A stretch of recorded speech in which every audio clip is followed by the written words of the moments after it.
gloria a Dios todavía. Aleluya. Fuerte el aplauso al Señor si usted se lo quiere dar. Gloria a Dios. Gloria a Dios. Vamos a empezar a compartir la parte final de esta serie que iniciamos en el Éxodo capítulo 40 desde el verso 2 y solo vamos a leer la parte correspondiente al día de hoy, que es precisamente el verso número 6, y vamos a estar orando por las peticiones que hay aquí y las que de alguna manera probablemente aún no se han escrito, pero están en su corazón. Dice el verso 6 del capítulo 40 de Éxodo: y pondrás el altar del holocausto delante de la entrada del tabernáculo de la tienda de reunión. Pondrás el altar del holocausto delante de la entrada del tabernáculo, dice, y termina el verso diciendo, de la tienda de reunión. Padre, gracias, ponemos delante de ti las peticiones que se escribieron, las que tu pueblo, Señor, trae en su corazón. Yo te pido que tú, Señor, escuches la oración de tus hijos, que tú inclines, Señor, tu oído a esas necesidades, a esas peticiones. Señor, pon tu mano en los cuerpos enfermos y sánalos. Para ti no hay nada imposible. Lo que los médicos dicen, Señor, que no se puede curar, tú lo puedes hacer. Si tú quieres, tienes el poder para hacerlo. Y todo se haga conforme a tu voluntad. La provisión necesaria, Señor, todo aquello que tu pueblo le acongoja y lo carga, Señor, que en este momento ellos confíen y depositen su confianza en ti. Te suplicamos que operes milagros, prodigios, maravillas en medio de tu pueblo, y la gloria será dada a ti. Danos tu bendita palabra, Señor, que la unción de tu Espíritu Santo pueda, Señor, fluir con libertad hacia nuestros corazones y que haya testimonio, Señor, en cada uno de nosotros. En el nombre de Jesús. Amén y amén. Éxodo 27. Gloria al Señor. Éxodo 27. Aleluya. Está rico el viento, pero parece que está fuerte, ¿verdad? Capítulo 27 de Éxodo. Desde el verso 1 vemos rápidamente lo que la Biblia nos muestra a nosotros acerca de lo que es el altar del holocausto, también conocido como el altar de bronce. Dice verso 1, capítulo 27 de Éxodo: harás también el altar de madera de acacia. Qué bueno que no era de bronce, no lo hubieran podido mover. De 5 codos su longitud, de 5 codos su anchura, cuadrado, ¿verdad? Y está hecho de 5 codos, ese 5 tómelo en cuenta. Y de 3 codos su altura. En este mueble, el tabernáculo de Moisés, hay un número 5 importante, gracias, y un número 3. Y le harás cuernos en sus 4 esquinas, número 4. Los cuernos serán de una misma pieza con el altar y lo revestirás de bronce. 2 materiales, madera de acacia y también bronce. Harás asimismo sus recipientes para recoger las cenizas y sus palas, sus tazones, sus garfios, sus braseros, y todos sus utensilios los harás de bronce. Le harás un enrejado de bronce en forma de red, y sobre la red harás 4 argollas de bronce en sus 4 extremos, y los pondrás debajo o bajo el borde del altar, de manera que la red llegue hasta la mitad del altar, es decir, que estaba en el centro de esa altura, a 1.5 codos. Harás también varas para el altar, varas de madera de acacia, y las revestirás de bronce, y las varas se meterán en las argollas, de manera que las varas estén en ambos lados del altar cuando sea transportado. Lo harás hueco de tablas, según se te mostró en el monte, así lo harán. Probablemente no todos van a lograr ver, ojalá que aquí no sé si logran ver por acá, tal vez aquí ya no logran ver lamentablemente. Yo espero que tenga aquí una pantalla alguna vez, una pantalla aquí, otra aquí y otra aquí. Así que todo el mundo va a poder ver. Pero ahorita solo trate, los que no logran ver, de imaginar. El tabernáculo de Moisés es algo que nosotros tenemos bien claro en una imagen mental. Hemos visto que lo primero que vemos en Éxodo, cuando se levantaba el tabernáculo, es que se ponía el arca. Lo segundo, ¿recuerda usted qué es? ¿Se ha venido todos los domingos? Lo segundo que fue ordenado a Moisés que colocara cuando se colocaba el tabernáculo, ¿qué era? ¿No se acuerda? Es la mesa de los panes. ¿Sí? ¿Qué era lo tercero? El candelero de oro era lo tercero que se debía de colocar. Y yo creo, hermano, que el orden de las cosas, cuando Dios las revela, tiene siempre algo que enseñarnos.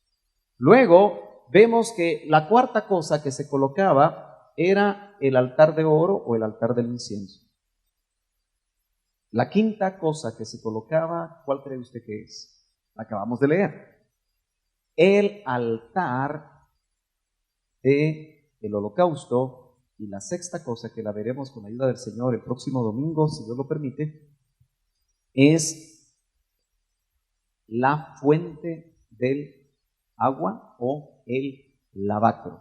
Ahora yo quiero que usted note que de alguna manera el camino de los que instalaban las cosas, en cierta manera, la podemos seguir de esta forma, ¿no es cierto? Así, y finalmente se instalaba esto. Me llama la atención que esto, les dije yo el domingo pasado, que era como un triángulo que se veía en el lugar santo. Este es el lugar santo, usted lo recuerda bien. Este es el lugar santísimo y este es el atrio. El atrio representa, hermano amado, el cuerpo, la esfera del cuerpo. El lugar santo nos habla del alma y finalmente el lugar santísimo nos habla a nosotros del espíritu. De tal manera que todo hombre, sabemos que es un ser tripartito, por supuesto, toda mujer, con espíritu, con alma y con cuerpo. La forma como entraba el sacerdote era precisamente en la puerta del tabernáculo. Lo primero que encontraba era el altar del holocausto. Oficiaba lo que tenían que oficiar, los sacrificios, y luego se lavaba el sacerdote para entrar al lugar santo y se cambiaba la ropa. Todo eso tiene figura y todo eso tiene explicación, pero no tenemos tiempo y esto lo hemos visto en otras ocasiones. Así que la ruta del sacerdote para oficiar, el sumo sacerdote solo tenía una ruta para entrar, precisamente era en esta dirección. Y esa dirección nos habla a nosotros de nuestro nuevo nacimiento, nos habla del bautismo, nos habla del bautismo con Espíritu Santo, nos habla de ministración, nos habla de adoración, alabanza, de oración y nos habla de la bendita presencia de Dios en nuestras vidas. El orden de aquí para allá. El tabernáculo estaba colocado el norte aquí, el sur de este lado, y si el norte y el sur, aquí sería el occidente, o sería el occidente, ¿no? Aquí y aquí sería el oriente. Entonces es interesante incluso todos esos detalles que yo creo que no están de más en la Biblia. Ahora, note que ahora nosotros estamos en Éxodo 40, que llamativamente tiene un orden inverso. Yo hubiera esperado que se colocara primero esto, seguido esto y así, hasta llegar al lugar santísimo. Pero lo que vemos, el hallazgo interesante de Éxodo 40 que leímos al principio, es que lo primero que se colocaba es el orden que ya establecimos acá. Así que déjeme pensar, hermano amado, yo estoy exponiendo, usted lo puede discernir, usted lo puede estudiar y de esa manera recibir confirmación que una persona que no ha recibido al Señor, de alguna manera tiene que entrar por la puerta que es Cristo, pasar por el altar del sacrificio que habla del sacrificio de Cristo, porque cada una de estas cosas nos hablan de Cristo, eso lo vimos con anterioridad, pero vemos que para una persona que inicia su carrera cristiana, este es el orden. Pero para alguien que ya es hijo de Dios, el orden es inverso. Así que la colocación de estos lugares me habla a mí de lo que nosotros, especialmente en este nuevo ciclo que estamos iniciando, porque fue en el primer día del primer mes, ¿se acuerda? La orden era el primer día del primer mes del año religioso judío, que entonces inicia un ciclo. Nosotros estamos todavía en enero empezando el ciclo, pero no es solamente para el 2012, es para todos los ciclos que nosotros iniciemos. Hermano, deben empezar con la presencia de Dios. Casarse es un ciclo nuevo, ¿no es cierto? Que empiece con la presencia de Dios. Ir a un trabajo nuevo es un nuevo ciclo, que empiece con la presencia de Dios en tu vida. Y así todo lo que hemos visto. Tenemos que caminar rápido. Note usted que ahora estamos casi por cerrar. Ya vimos lo que fue la esfera del espíritu, lo que es el alma, donde necesitamos en el alma ministración, necesitamos en el alma iluminación del espíritu, dones del espíritu. El candelero era el único que era colocado para iluminar la mesa de los panes. Por supuesto, también iluminaba el altar de oro, pero noten que necesitamos la luz del espíritu, la guianza, y por eso nuestro candelero debe estar bien limpia, las mechitas, ¿verdad? ¿Se acuerda? Bien despabilados para que la luz ilumine. Necesitamos la alabanza, la adoración. El altar de oro nos habla de la oración, pero lo quinto que se coloca es el altar del holocausto. Lo voy a mencionar así porque me interesa ese concepto. Es interesante entonces que recordemos que 5 codos, una unidad en 5 para el ancho y una unidad en 5 para el ancho. Quiere decir entonces que era cuadrado, exactamente igual que lo que era cuadrado el altar de oro, que era de 1 pie de ancho y 1 pie de longitud. El número 5 para nosotros, ¿qué es? ¿Perdón? 5 ministerios, sí. Pero el 5, ¿qué es? Bien específico, el 5, ¿qué ha sido para nosotros siempre? Gracia. Así que el altar del holocausto está rodeado de gracia. Para nosotros el altar del holocausto representa el sacrificio de Cristo que fue por gracia. Note entonces que en los 4 lados nos tipifica que hay gracia. Qué llamativo que es el quinto mueble colocado según el orden. Así que lo que el altar del holocausto produce en nosotros o debe de producir, aparte de lo que produjo cuando iniciamos nuestra carrera espiritual, ahora este altar del holocausto debe producir arrepentimiento. Y todo eso, hermano, arrepentimiento. El primer arrepentimiento que usted tuvo, lo metió al atrio, lo metió a la esfera de Dios. Ahí nació usted de nuevo. Pero ¿cuántos saben que tenemos que seguir arrepintiéndonos? Todos los días, hermano, necesitamos arrepentirnos. Pero arrepentimiento no es llorar. Arrepentimiento no es solo compungirse y derramar lágrimas, sino que arrepentimiento es un cambio de mente. Eso nos va a servir, ese concepto téngalo ahí en su corazón, porque necesitamos que el Señor produzca en nosotros cambio de mente. Dice el proverbio, el proverbista dice, lo que tú piensas, eso eres. Si tú piensas negativamente, tu vida va a ser negativa. Si tú piensas en Dios, las cosas que Él ha prometido y todo lo que Él ha ofrecido, que tienes fe, vas a obtener eso en tu vida. Entonces note usted que este altar del holocausto es la gracia de Dios actuando en nuestras vidas. Si usted ya tiene presencia de Dios, si usted se ministra, si usted tiene los dones y los frutos del Espíritu, oración, alabanza, lo que necesita es que todo eso que ya pasó acá y se aplicó a su vida, lo que lo va a llevar es al arrepentimiento. Lo que nos va a llevar, hermanos, es a un quebrantamiento que es por gracia. Ahora, la altura era ¿de cuántos codos? 3 codos. Ese es el número de Dios. Padre, Hijo y Espíritu Santo. ¿Cuántos saben que en la redención está involucrada la Trinidad? El Padre prepara el plan.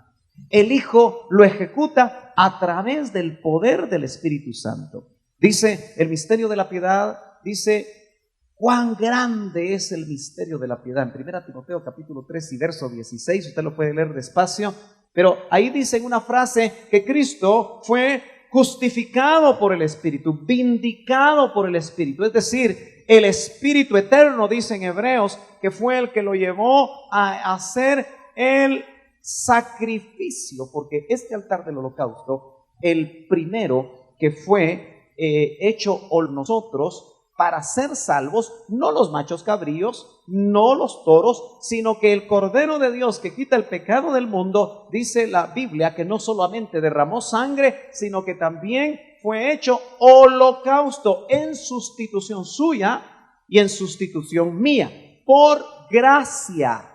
Usted y yo no merecíamos eso, aleluya, pero sí el Señor lo hizo por nosotros. Esa altura entonces nos habla del trabajo que la Trinidad hace por cada uno de nosotros. Es interesante que tiene 4 lados y tiene 4 cuernos. Eso nos habla siempre, el número 4, de universalidad. El sacrificio de Cristo es para todos. Pero el sacrificio de Cristo no solo fue para que tú nacieras de nuevo. El sacrificio de Cristo garantiza todo el proceso redentor en nuestras vidas. Note que, aunque entramos por acá y lo que primero veía el sacerdote era el altar del holocausto que miraba al futuro, la redención de Cristo en la cruz del Calvario, esto es una muestra de lo que el Señor iba a hacer muchos cientos de años atrás, cuando se empezó a construir el tabernáculo de Moisés. Era una sombra, era un tipo de lo que Cristo iba a hacer. Ahora, note usted que el Señor espera que nosotros realmente podamos ser bendecidos en lo que el Señor quiere producir en nosotros. Ahora, yo quiero llevarlo rápidamente a un pasaje en el Nuevo Testamento que yo creo que va a ser el centro de este mensaje. Con la ayuda del Señor, suplicamos a Él que Él nos ayude a trasladar lo que queremos trasladar y que tenemos en el corazón. El capítulo 12 de Romanos,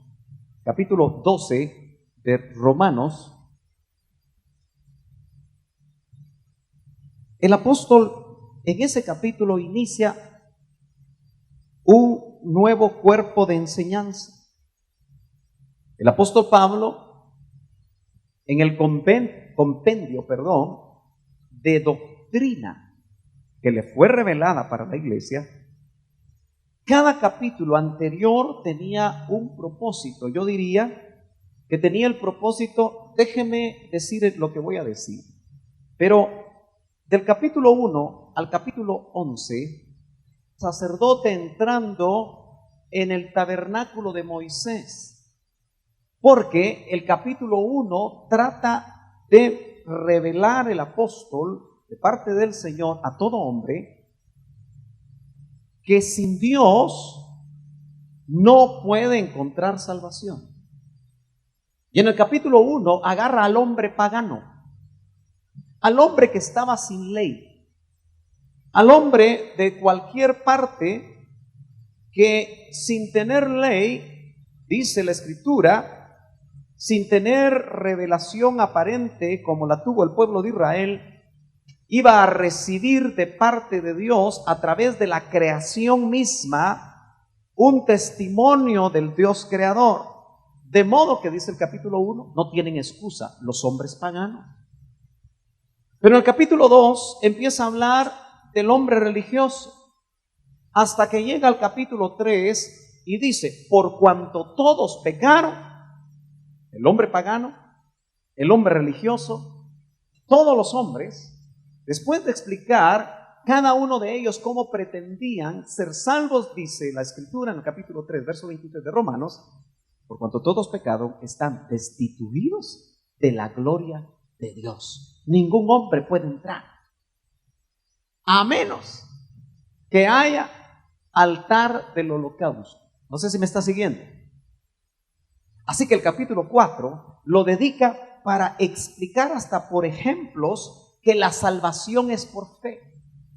Y por eso concluye en el capítulo 5 y verso 1 diciendo: justificados pues por la fe, no por obras como lo decía el religioso, tenemos paz para con Dios por medio de nuestro Señor Jesucristo. Así que en base a la fe que tenemos y que nos ha sido dada en el sacrificio de Cristo, nosotros podemos entrar para tener comunión con Dios aquí en el lugar santísimo.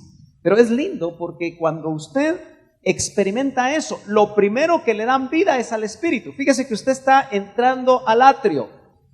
No sé si me entiende. Está entrando al atrio, pero cuando usted por la fe le es aplicada la sangre de Cristo, lo que toma vida es su Espíritu, su lugar santísimo. ¿Está entendiendo?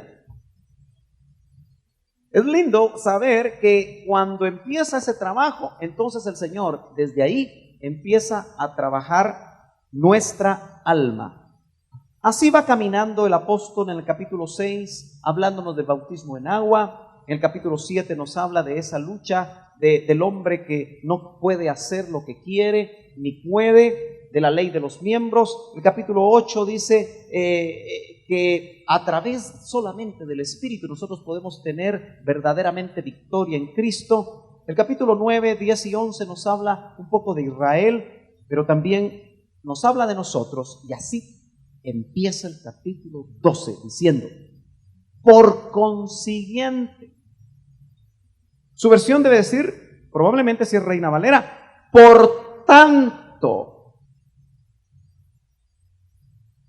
Hoy no vinieron. Bien, tú eres abogado, ¿verdad, hermano? Ok. Cuando se dice por tanto, ¿qué se quiere decir en las leyes? A ver, ayúdame. ¿Qué quiere decir esa frase por tanto? Generalmente cuando los jueces emiten una sentencia, parten de considerando. Es como un preámbulo. Enuncian principios y luego emiten la sentencia. Ese por tanto es una sentencia.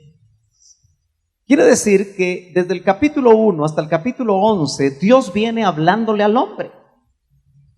Y le viene hablando al que se convierte. Y le viene hablando del bautismo. Y le viene hablando de cómo ser espiritual. Y entonces dice en el 12, por tanto, hermanos, os ruego. Cómo me gusta que Dios a través del apóstol ruega. Os ruego por las misericordias de Dios. ¿Cuáles son esas misericordias de Dios? Todo lo que se ve del capítulo 1 de Romanos al capítulo 11 son misericordias. Por las misericordias de Dios os ruego. Ojalá que usted alcance a oír la voz del Espíritu esta mañana que le está rogando. Yo creo que Dios primero ruega y después grita. ¿Cuántos saben ustedes eso? Mire, el Dios del Antiguo Testamento me parece que es el profeta menor Oseas, el que habla acerca de que Dios ruge como león. Usted está pensando en lo que Santiago dice, que el diablo es como león rugiente. Quítese esa idea ahorita por el momento. Pero ¿cuántos saben que él es cordero y es león? Dios es cordero y especialmente el Hijo es cordero y es león, el león de la tribu de Judá. Y Oseas dice que él ruge como león. Así que la pregunta en esta mañana es, ¿vamos a oír el ruego del Cordero? ¿O nos vamos a exponer al rugido del león? Porque en esos dos extremos el Señor va a tratar con nosotros.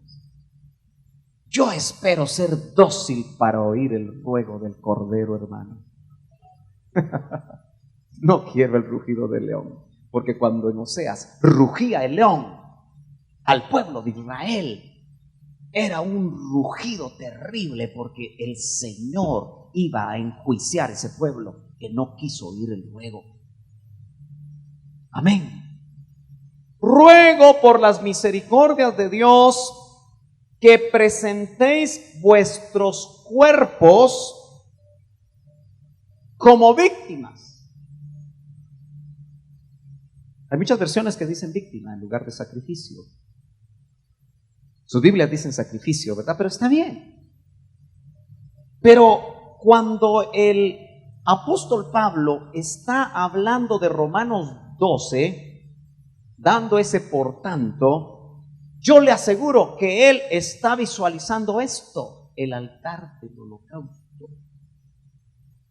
donde por miles o quizás cientos de años realmente, los sacerdotes arónicos derramaban sangre, pero después de hacer todo el procedimiento ritual que usted lo puede ver en Levítico, quemaban hasta las cenizas. Por eso era altar del holocausto al animalito, sea toro, cordero, macho cabrío. Y se hacían otro tipo de ofrendas, pero a mí me interesa la del altar del holocausto. Y es que Pablo ahora está pidiendo un holocausto que hagamos nosotros, donde ya no es corderitos, ya no es el holocausto del Cordero de Dios, porque ese ya fue hecho, sino por cuanto Él ya murió y derramó su sangre y fue reducido a las cenizas en el holocausto, ahora nos toca a nosotros, por las misericordias de Dios. Nos dice que presentéis vuestros ¿qué? No almas, ¿verdad? No espíritus.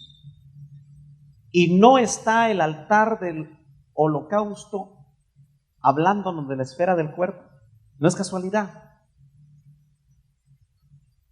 Y el Nuevo Testamento dice que presentéis vuestros cuerpos como sacrificio muerto.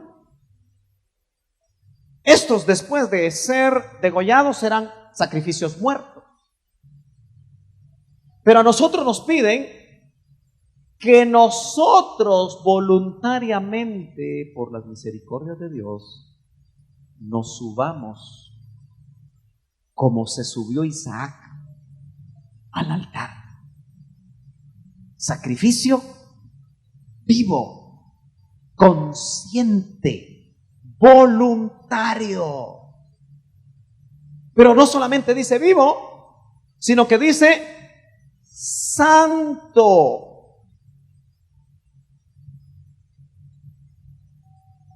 Le voy a preguntar a los de la derecha. ¿Es difícil la santidad, hermanos? ¿Nos cuesta ser santos? ¿Lucha usted con la santidad todos los días? ¿Con ser o no ser santo?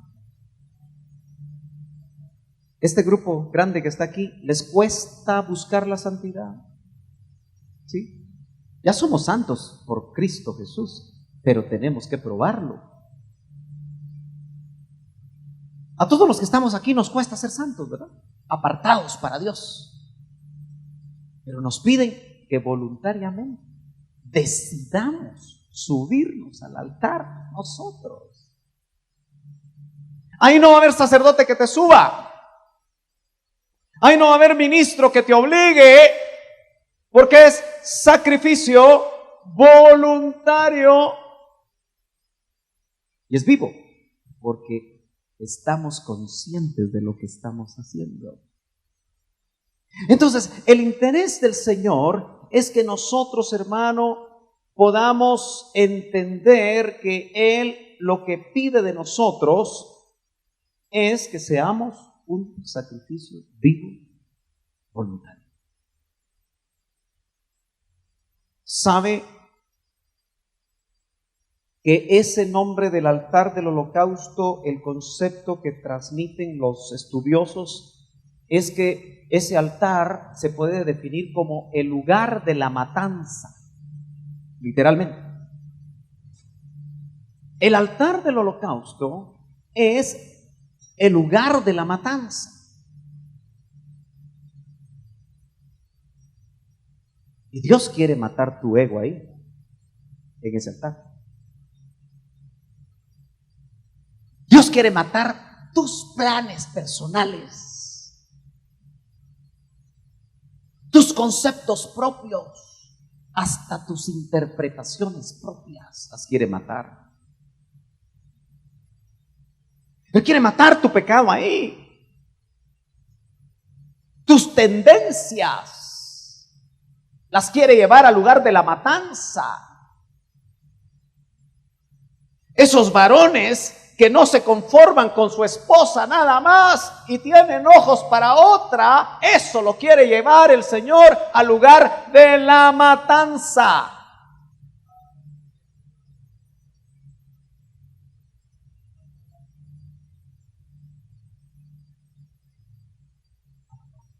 Esas tendencias al pecado, escondidas, guardadas,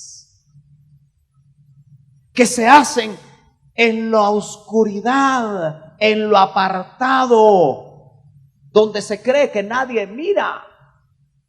Dios quiere matar en el altar del holocausto, en el lugar de la matanza, lo que no le agrada. Por eso tiene que ser un sacrificio santo. ¿Se acuerda usted? Levítico capítulo 1 nos habla del día de la expiación. Y ahí se dan todos los pormenores de cómo el sacerdote tenía que hacer la ofrenda para que fuera grata al Señor. Y especialmente cuando la víctima era tomada para el holocausto, dice la Escritura que tenía que ser escogido un animal puro, sin mancha, sin defecto, como lo fue nuestro Cristo. Pero el Señor anhela que también nosotros seamos así. Y note usted que lo primero que tenía que hacer el que llevaba esa ofrenda por sus pecados, porque había ofrenda por el pecado, era que el dueño del corderito, lo primero que hacía era poner la mano, imposición de manos, ¿verdad?, sobre el cordero. Ese era un requisito, como transfiriéndole los pecados al cordero, como identificándose con el cordero. El que llevaba los pecados no era puro, no podía ser el cordero él. Estamos hablando de los sacrificios antiguos testamentarios, pero al cordero puro, y tenía que haber fe seguramente, porque ese corderito prefiguraba el cordero de Dios sin mancha y sin contaminación, sin pecado. Y solo en base a esa fe de la identificación era que se hacía el sacrificio. Pero había detalles muy interesantes, porque se le sacaban las entrañas al animal, se limpiaban las patas del animal. Todo era meticulosamente preparado antes de ser del todo quemado, porque era una ofrenda del todo quemada. En el lugar de la matanza, cuando se hacía un holocausto, solo quedaban las cenizas. Y es que, hermano amado, Dios quiere hacer de ese pecado escondido, lo quiere reducir a cenizas. ¿Se ha dado cuenta que mucha gente dice: a mí que me aguanten como soy? Dice. Si no les gusta, allá ellos.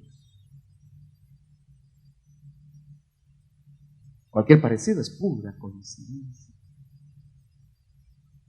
Yo hago las cosas así. Si quieren, bueno. Si no, también. ¿Usted está dispuesto a subir al altar su orgullito? ¿O su orgullote? ¿De qué tamaño es su orgullo, hermano? No me diga. Pero ¿no cree que el Señor quiere llevar y reducir a ceniza su orgullo? Pero usted tiene que decidir subir al altar voluntariamente. Es tiempo de reconocer quiénes somos y cómo somos. Hermano, por favor, no se engañe que con venir al culto todo está arreglado. Está arreglado si usted se deja tocar por el Espíritu. Está arreglado si el Señor, usted le permite voluntariamente hacer lo que Él quiere hacer en usted.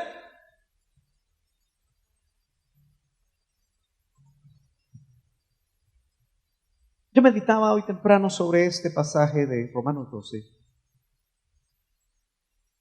Me ponía a pensar la riqueza que tiene. Y el Señor me recordaba porque el Antiguo Testamento con sus personajes bíblicos nos ilustran muy bien. Yo miraba a Moisés,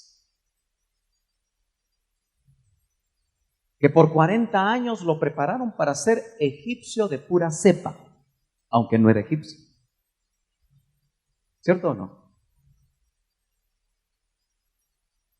Es más, pude visualizar cuando las hijas de Jetro, después de que despescuezó al egipcio y salió huyendo, ni tiempo a cambiarse le dio. ¿Cómo fue que dijeron las hijas de Jetro cuando vieron y cuando hablaron con Jetro que él les había espantado a los pastores que no les querían dar agua a sus rebaños? Y Moisés ha sido un hombrón. Vení, Marco Moy. ¿Cree usted que de este tamaño era Moisés? Probablemente no. Pero ponete bien, así que te vean. Perfil griego y todo lo demás. De este tamaño tal vez haber sido Moisés porque sacó huyendo a los pastores. ¿Usted? Y para despescuezar a un egipcio se necesita fuerza, ¿va? Yo no quisiera estar aquí en estos brazos. Gracias vos. Pero mire, un hebreo vestido de egipcio. Eso me decía hoy el Señor. Fíjate que Moisés era hebreo por dentro, pero iba vestido de egipcio por fuera. Y así lo presentaron como egipcio. Yo no sé, lo dejo para que usted lo estudie. ¿En qué momento? No creo que la Biblia lo muestre exactamente. Moisés se quitó las ropas egipcias. Pero se le deben haber desgastado, ¿verdad? Cuando llegó a la casa donde le dieron hospedaje y se quedó ahí con Jetro, probablemente no tenían talla para él. Y se quedó con la ropa egipcia un tiempo. ¿Cuántos de nosotros todavía tenemos, aunque sea harapos egipcios? ¿Aló? Ya somos hebreos porque ya nos cambiaron naturaleza. Porque salimos del mundo, hermano.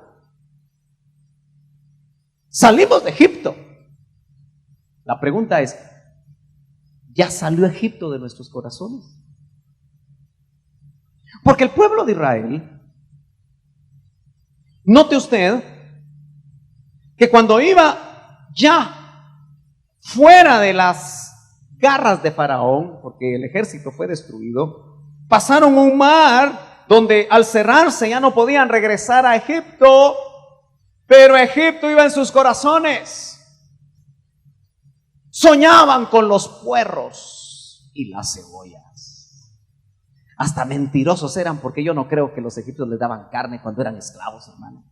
Pero suspiraban por la carne de Egipto, dice. Hermano, hasta los cementerios de Egipto los hacían suspirar.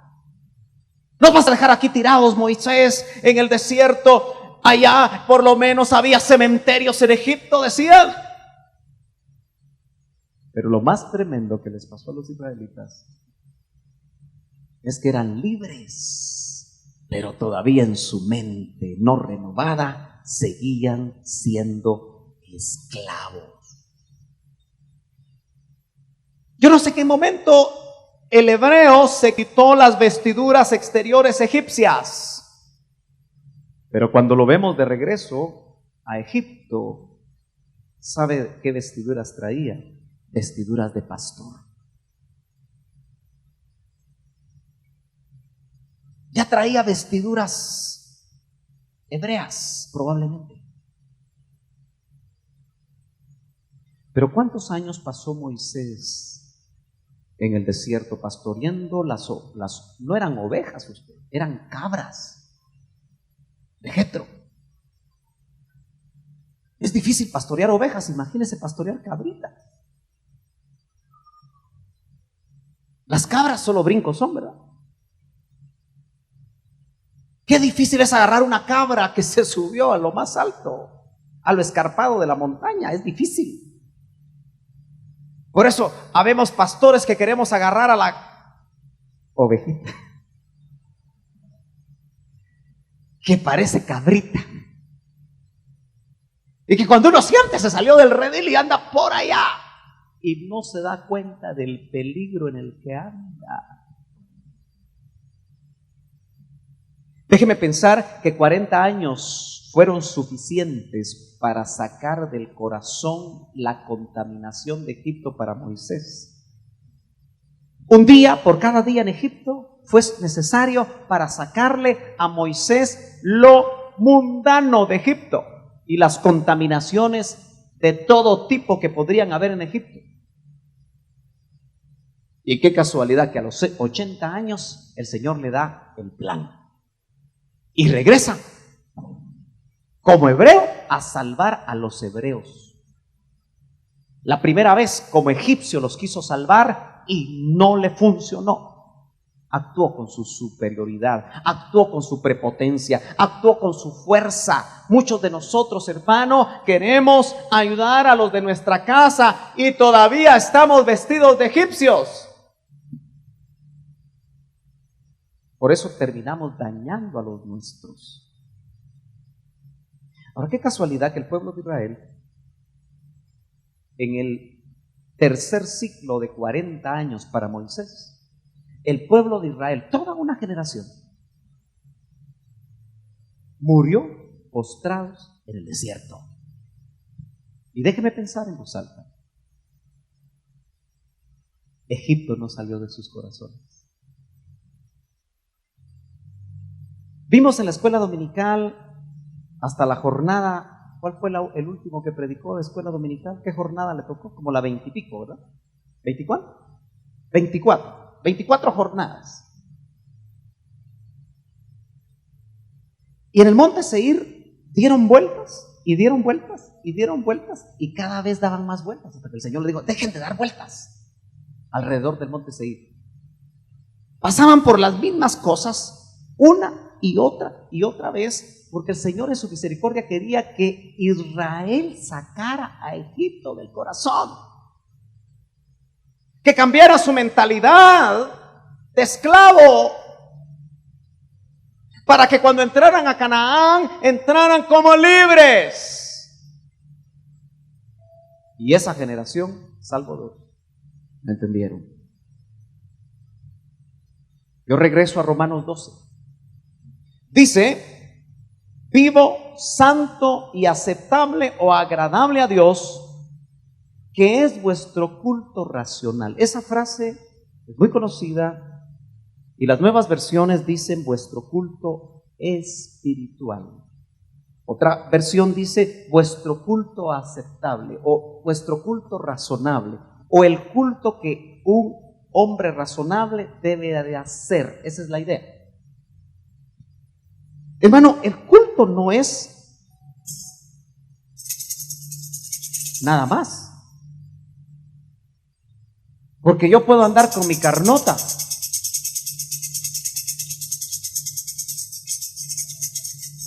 ¿Sí o no? Y no pasa nada dentro. Eso no es solamente el culto. El verdadero culto empieza adentro. El culto somos nosotros, hermanos, según ese pasaje. Si tú no vienes santo, arréglate antes de hacer algo en la iglesia. Arreglémonos antes de hacer algo en la iglesia. Arrepintámonos. Vayamos al altar del holocausto,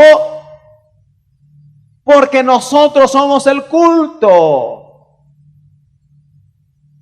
Uno aprende a danzar, aprende a orar, aprende a predicar. Todo se aprende. Aprende a diezmar, aprende a ofrendar, aprende a servir. Pero esas son cosas que hacemos. Pero otra cosa es lo que somos, y lo que el Señor quiere es que desde nuestra propia esencia de ser para Él, nosotros seamos el culto. Usted puede estar sentadito en su silla, tal vez no haciendo nada, tranquilo, y van a decir que tal vez usted está mal, pero usted está ahí. Y si usted es la ofrenda, el Señor se agrada de usted. Y el único que puede ver, ya me voy a caer, el único que puede ver cómo estamos es Él. Pero déjeme pasar al segundo verso, porque ese y vincula lo primero. Y no os adaptéis. Me gusta la Valera, que dice: no os conforméis. ¿Sabe usted que el religioso es el conformista? Por todo se conforma. En la vida cristiana, hermano, no nos acostumbremos ni nos conformemos con quedarnos aquí en el atrio. ¡Ay, ya estoy adentro! Todo cristiano que se mantiene en el atrio es muy fácil que salga de ahí, porque la puerta está abierta. Así como entró, así se puede salir. Pero si ya te metiste al lugar santo, es más difícil que salgas. Y si estás metido en el lugar santísimo, yo te aseguro que de ahí no sales. Hay cientos y miles de cristianos que están aquí, mire, aquí, cerquita, aquí, cerca de la puerta, cerca de la puerta, cerca de la puerta, cerca de la puerta, cerca de la puerta, y de ahí salen rapidito. Lo que hoy llamamos avivamiento, donde miles y miles y miles, templos enormes, grandotes, y qué bueno si fuera cierta tanta belleza. Pero muchos de esos cristianos, por falta de pastoreo, por falta, hermano, de palabra revelada, se quedaron en la puerta del atrio. ¿Están adentro? Sí, pero están a punto de salir. Y muchos salen, hermano. ¿Cuántos ha conocido usted que estuvieron con usted y ahora están en la casa? Ahora están, hermano, hasta definiéndose ateos como excusa para ya no buscar al Señor. Se quedaron en las inmediaciones del atrio, donde la puerta está abierta. Aquí también había puerta, hermano, pero ya entraste. Y las experiencias que aquí se dan cambian la vida.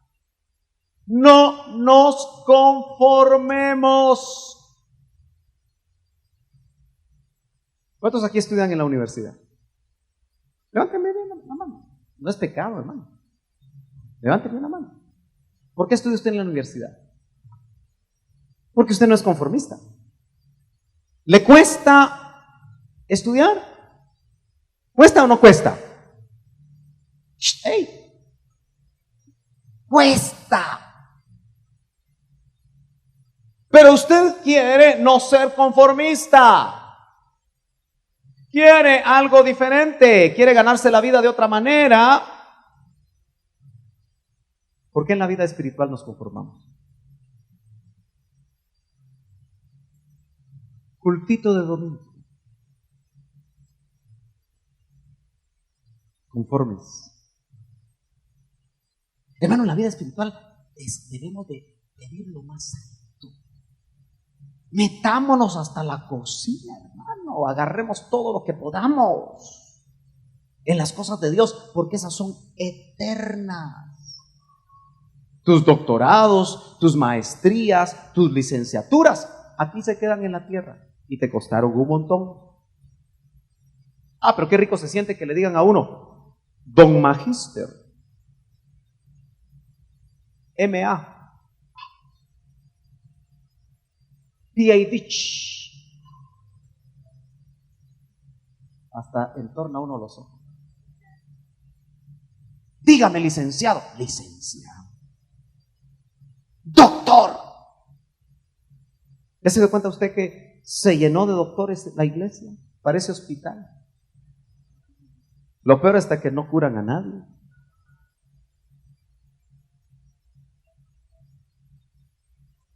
Si es de las cosas de arriba, hermano, doctorados, postdoctorado también, pero para las cosas de arriba, porque esas son eternas. No os conforméis. Pero aquí la idea es: no se adapten a este mundo.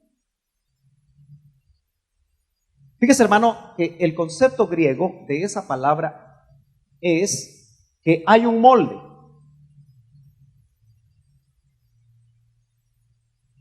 No dibujo bien, ¿verdad? Pero hay un molde. Ese es el molde. ¿Sí? Y en ese molde, que es el molde del mundo, hay un molde en del mundo. Lo que está diciendo Pablo es: no te metas en ese molde, no te acuestes ahí, no te adaptes a ese molde del mundo. Si nos está diciendo eso, es porque muchos cristianos de los tiempos a los que les escribía Pablo, los de ahora parece que no, son más santitos los de ahora, se acomodaban al mundo. Hermano, cuando uno mira la palabra del Señor y mira el espíritu con el que el Señor quiere que nosotros actuemos, de verdad que parece uno legalista. Porque pensemos un minuto, reflexionemos sobre cómo será el molde del mundo. ¿Qué hay metido en el molde del mundo? ¿Cuál es la forma del mundo? El mundo enseña a vestirse a las hermanas, ¿sí o no? Ya salió el legalistón este. Pero dígame usted si el mundo no enseña cómo vestirse. ¿Y no le gusta a usted las revistas, pues? ¿Para qué compran revistas las mujeres?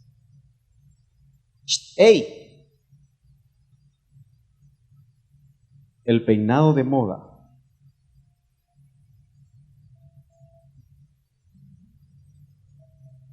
Las mechas por aquí y por allá.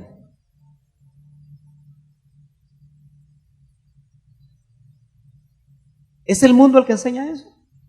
¿O no? Es el mundo.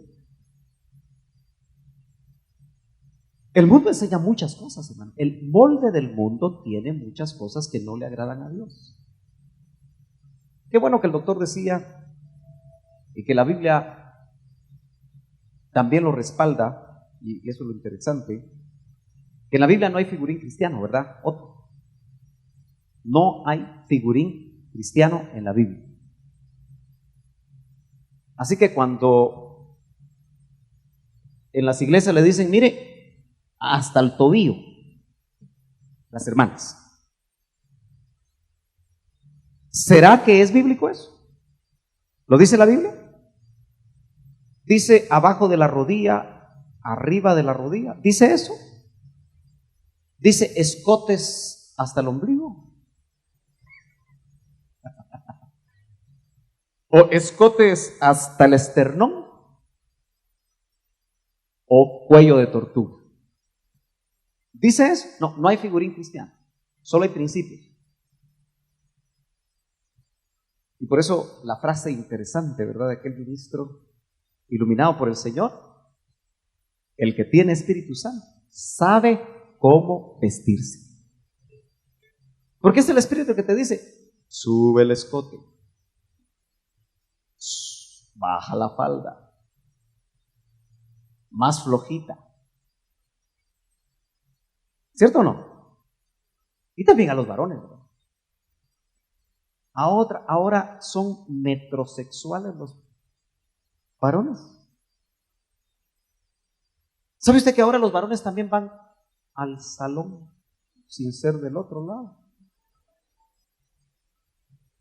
Hay varones bien depilados, ¿no?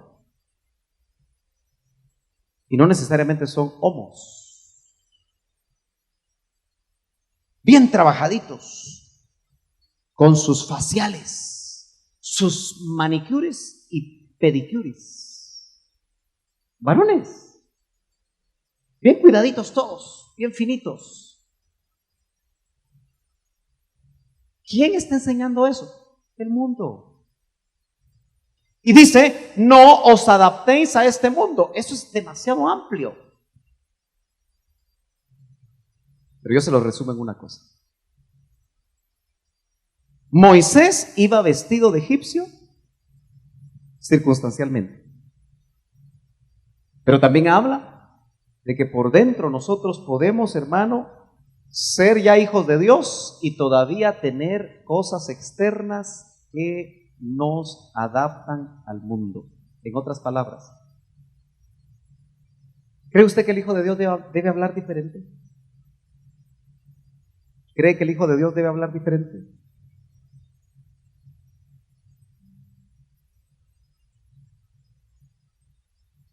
Me voy a meter un ratito con los jóvenes.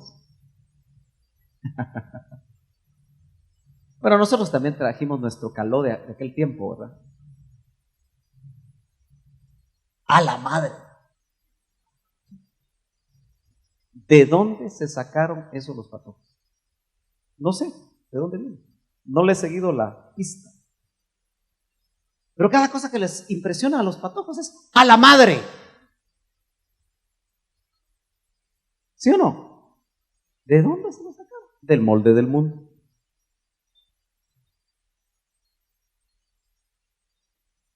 Yo no voy a decir que los patojos cristianos ya no digan a la madre, que se los diga el Espíritu. Pero no es cierto que todo lo copiamos. ¿Por qué la iglesia no establece un molde? Si no nos piden que nos adaptemos al molde del mundo, es porque nosotros tenemos nuestro propio molde y ese molde es Cristo. ¿Diría Cristo a la madre? A la madre, vos Pedro. Ya te agarró otra vez Satanás. ¿Verdad que no? No os adaptéis a este mundo, a este siglo. Fíjese que no sabía yo, hasta hace poco me di cuenta, que también hay premios para los juegos de los Nintendos, los juegos electrónicos. ¿Cómo se llaman, Chano? No es tiro al marco, ¿verdad? Pero ¿cómo se llaman esos? Vos hablas inglés, ¿verdad? ¿Cómo? Games Award. Hay que torcer la boca un poquito, ¿verdad? Y hermano, salen ahí unos, dice, el atractivo de esos premios es que iban a dar primicias de los juegos. Y todo es matacinga, hermano. ¿Se ha dado cuenta usted que los juegos cada vez son más realistas y la sangre le quitan la cabeza a uno? Y eso es lo que juegan nuestros jóvenes cristianos. Yo no estoy hablando del mundo, ellos están bien amoldaditos. Hasta cara de bobos pone. Por horas. ¿Es molde del mundo o no es molde del mundo? Júzguelo usted. Yo me recuerdo que esos juegos son caros, hermano. $50 valen algunos juegos. ¿Cuánto valen ahora? $70. 7 por 7, no, 7 por 8, 560 quetzalitos. Hijo, vamos a la iglesia. Espérate, papá, ya voy a terminar, voy a subir de nivel. ¿Y sabe qué? A veces a uno le da curiosidad y uno también.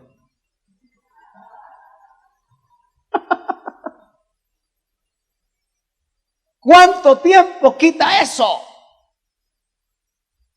Molde del mundo. Yo creo que todo tiene su lugar, su tiempo, su momento, y deben haber juegos interesantes, ¿verdad? Tal vez los deportes. Sino, transformaos, hermano, el cristiano se debe transformar. Es una continua transformación. Mire, esto es un motor para transformar el alma, porque lo que vamos a ver ahorita está en el alma. Ya nos pidió que presentemos nuestros cuerpos en sacrificio vivo, pero ahora va a hablar de la mente, y la mente está en el alma. Transformaos. Esa palabra trans es nueva, ¿verdad? Se usa mucho ahora. Cereales transgénicos. Música trans. ¿A quiénes les gusta la música trans? Ahorita no les gusta nada. ¿Cuál es la música trans? ¿Alguien me puede ilustrar? ¿Cuál es la música trans? ¿Cuál es la música trans? Luis, electrónica. Música como que lo pone uno en trance. Y ese es el efecto, ¿verdad? Música electrónica. Me imagino que están preparando los encuentros cercanos del tercer tipo, ¿verdad? Que ahí hay música.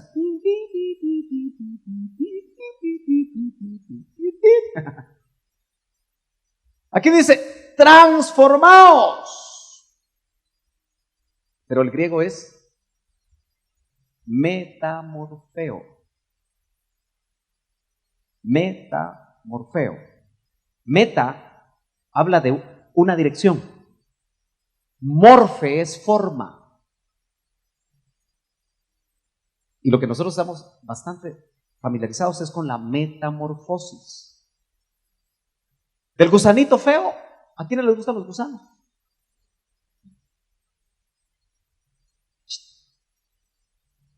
Yo estoy esperando ver un gusano otra vez, porque el gusano del aguacate es feo, ¿sí?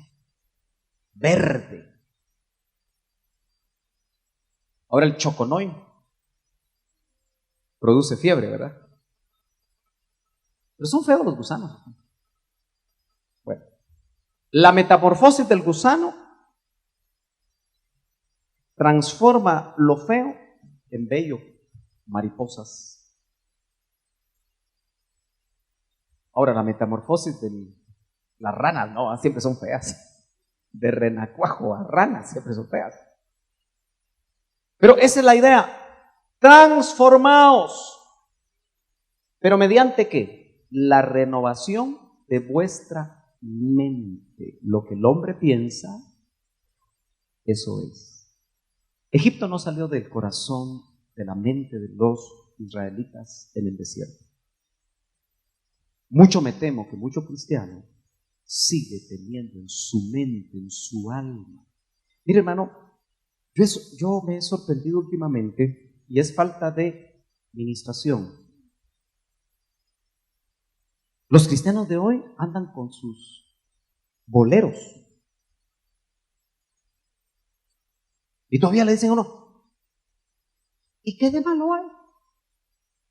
Hace poco leía a un ministro, tal vez tú lo leíste, que dice, en base al reino, dice, es que el reino lo redimió todos, también la música. Así que la música del mundo no la separemos, porque también Dios la redimió.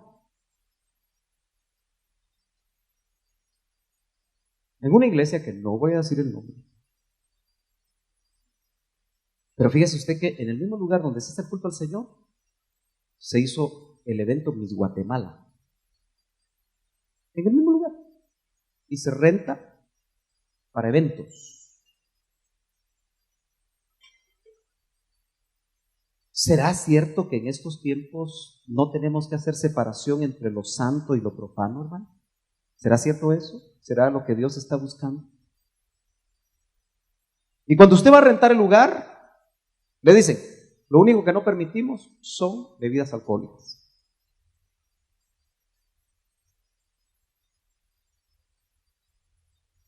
La música que no permitimos solo es el reggaetón, pero todo lo demás lo puede poner. Y como quienes rentan no son iglesias, renta el mundo.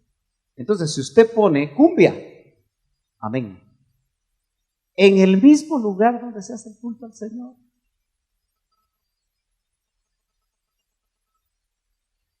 Es delicado, ¿verdad? Pero a mí me interesan las personas, los individuos. ¿Qué oye usted con su almita cuando está triste? ¿Oye a José José?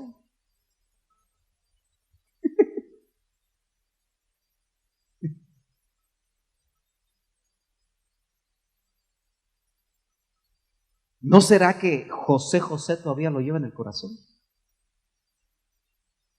Los Panchos, la época de oro, 1950. Pedro Infante. ¿Qué tenemos en el corazón todavía? Shakira. Bueno.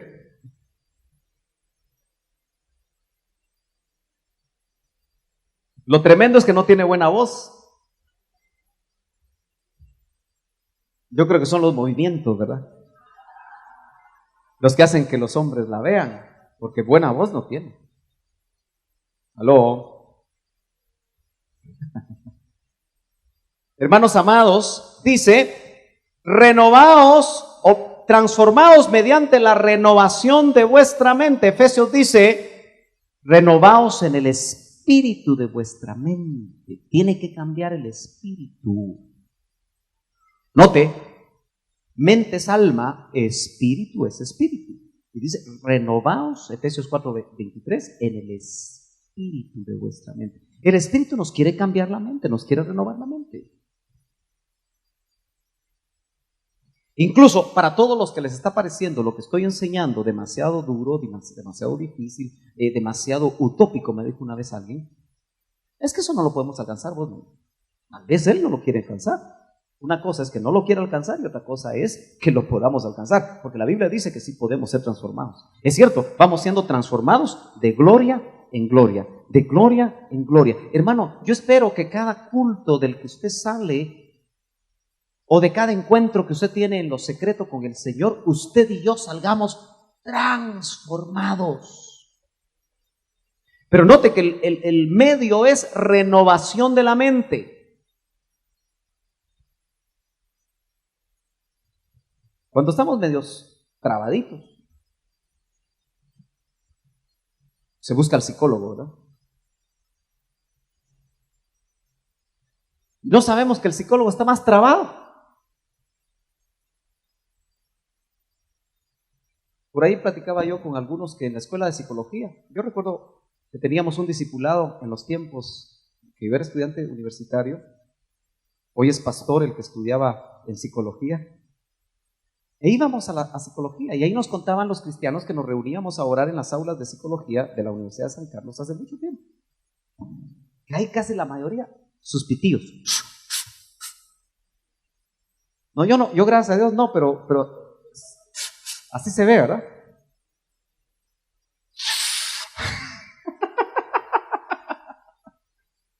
Dicho sea de paso, hermano, acabo de ver un ministro que me quedé con la boca abierta porque dijo, solo habían hombres, como 5,000 hombres había ahí. Dijo, ¿quién no fumó marihuana? Dijo ese varón. Y muchos levantaron la mano que no la habían fumado. ¿Sabe qué dijo el ministro? De lo que se perdieron. Yo dije, se me cayó la quijada así, mira.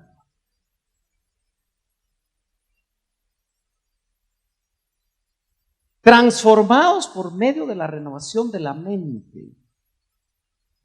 El Espíritu puede transformar la mente, hermanos amados. Las experiencias que nosotros vivimos con el Espíritu nos pueden transformar la mente. Dígame usted si no es cierto que cuando uno crece en medio de una familia negativa, hay familias negativas, ¿no? Nada se puede. En ese seno de esas familias, y a veces pueden ser ancestrales esas cosas, nada se puede. ¿Vas a poner un negocio? Te dice la mamá, te va a ir mal. ¿Vas a poner circo? Te crecen los enanos.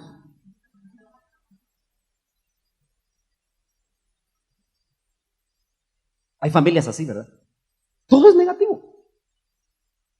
Hay mamás que engendran hijos negativos porque ellas son negativas y la abuela era negativa.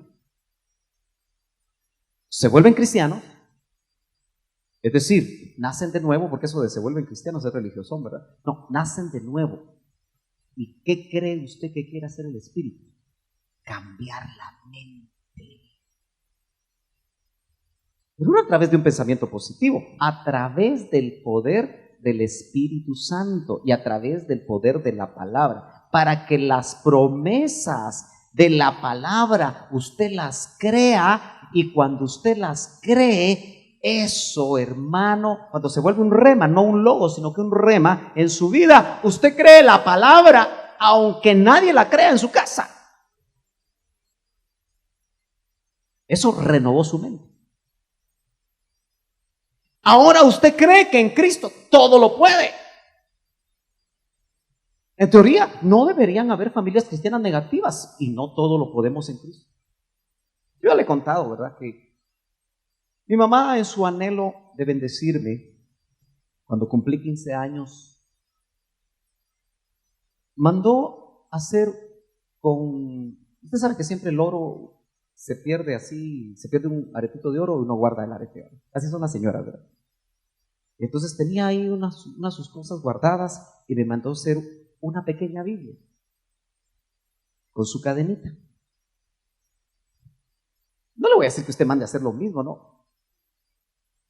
Tampoco es un fetiche, ¿verdad? Va a decir, este hermano no tiene cruz, pero tiene Biblia. Entiéndame lo que le quiero decir. Todavía no me juzgue. Y lo que mandó a poner talladito en la Biblia chiquitita fue: todo lo puedo en Cristo que me fortalece. Filipenses 4:13. Lamentablemente, cuando entraron los amigos de lo ajeno, se lo llevaron hace unos años. Pero para mí era un tesoro. Pero más que el oro de la Biblia, era el anhelo de una madre, porque yo recordar una promesa. ¿Y sabe qué? Estos 40 y pico años de cristiano, yo siempre he creído que todo lo puedo en Cristo que me fortalece. ¡Gloria a Dios! Por eso tal vez es que cuando yo veo algo lo creo y voy para ahí con fuerza.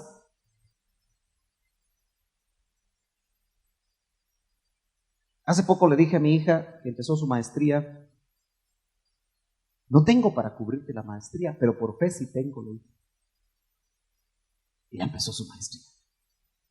Como muchos aquí, por fe, sus hijos están empezando a estudiar en la universidad y están creyendo que Dios va a proveer.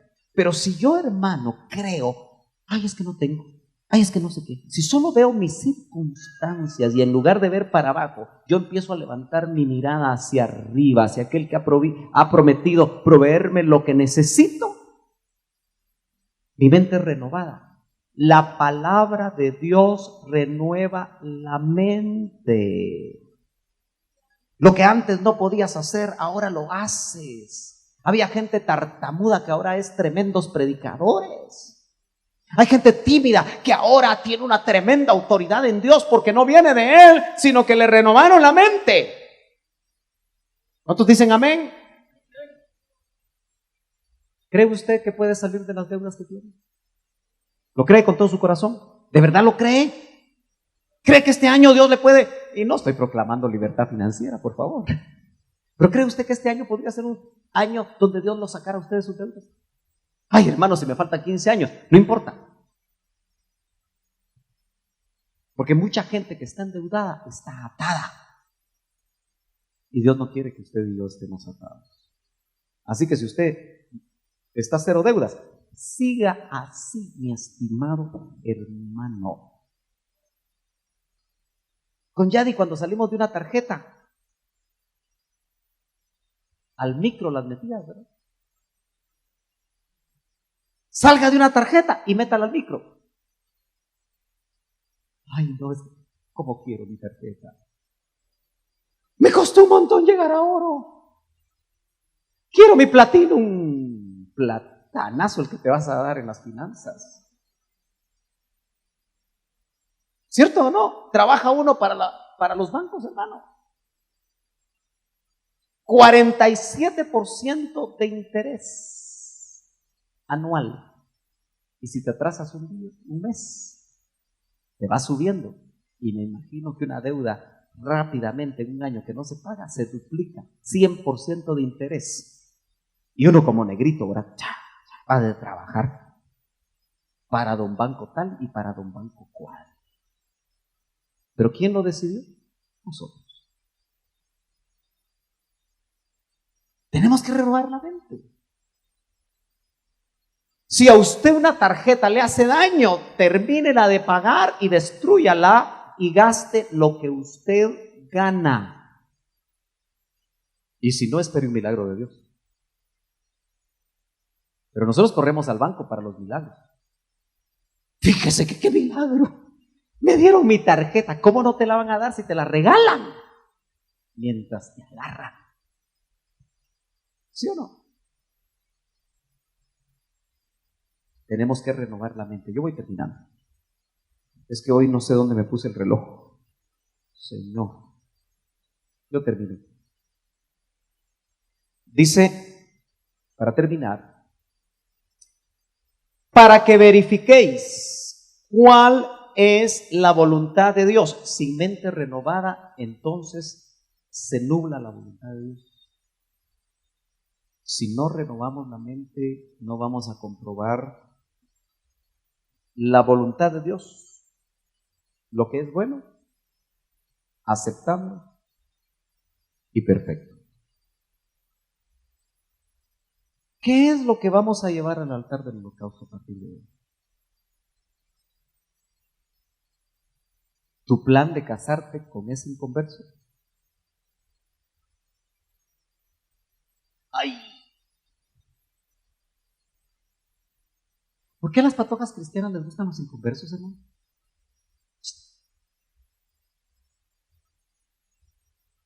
Es que son caballeros. Mientras se aprovechan. Es que tienen ojos azules. Mientras les salen nubes.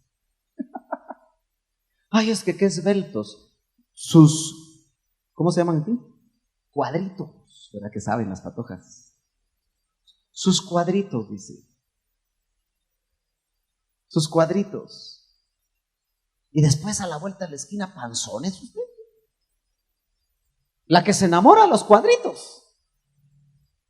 En poco tiempo estará panzón. ¿Sí o no?